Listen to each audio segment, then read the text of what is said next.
So, I would love to have some news for you this week, but here's the thing.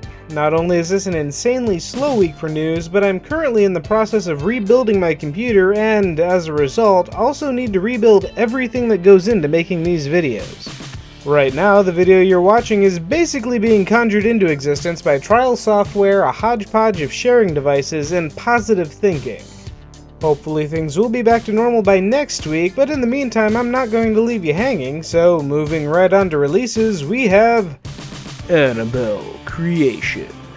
Who would have thought that the introduction sequence in The Conjuring would have spawned a creepy looking film franchise of its own, and yeah, this actually looks pretty cool.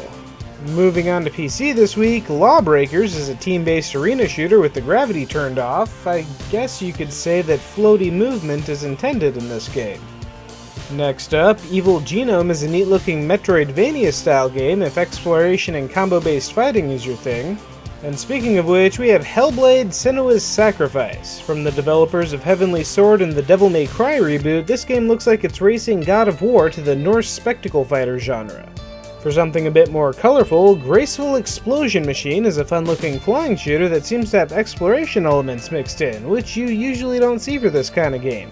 Meanwhile, Sign Mora EX is a much more traditional side-scrolling shooter, but a darn fine-looking one. And even though Capcom didn't properly set a release date, I suppose I should give mention to Mega Man Legacy Collection 2, which features the last 4 Mega Man games, really hammering home the contrast between the PlayStation-era Mega Man 7 and 8 and the newer, yet 8-bit styled Mega Man 9 and 10.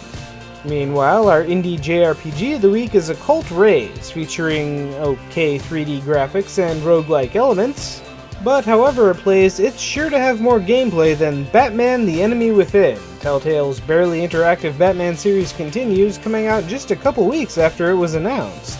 As for story-based games that appear to have some actual gameplay in them, Shuyan Saga is an action graphic novel, whatever that is, featuring 3D combat and the voice talents of Kristen Kierick. On the other side of the universe, there's Halcyon 6 Lightspeed Edition, which relaunches the base game and all of its DLC expansion content into one package. No shortage of gameplay here, there's tactical combat, crew management, base building, and who knows what else to do in this. And finally, this week's Are You Sure About That award goes to Sturmfront, the Mutant War Ubel Edition. The game looks fun enough, and I'm all about the German death metal influences, but maybe a title that doesn't invoke white supremacist neo-Nazis would have been a better choice. And that really is finally because not only is there no news this week, but YouTube has been abnormally dry too, so do not like this video unless you really appreciate the effort. If you do subscribe, I promise that much better videos are coming in the future. In the meantime, I'm going to try to keep my new CPU from bursting into flames, but you have a great week.